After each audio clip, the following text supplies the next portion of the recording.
ఈ కుమారుడు నా ఆస్తి నాకు ఇచ్చేయమన్నాడు, నా వాటా నాకు ఇచ్చేయమన్నాడు. ఉన్నదంతా పాడు చేశాడు, పోగొట్టుకున్నాడు.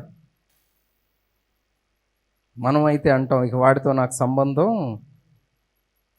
ఒక దినాన మరలా బుద్ధి వచ్చింది, అనుకుంటున్నాడు, నా తండ్రి దగ్గరకు మరలా వెళ్తాను నేను.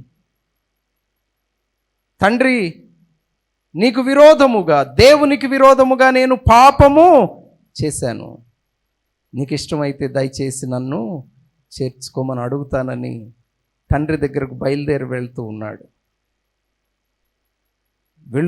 ఇంకా ఇంటికి కూడా చేరలేదు. దూరము నుండి తండ్రి చూచాడు.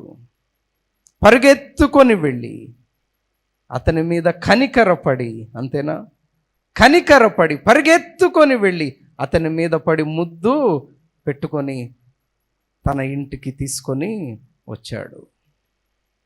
కనికరము చూపుట యందు ఆయన సంతోషించువాడు.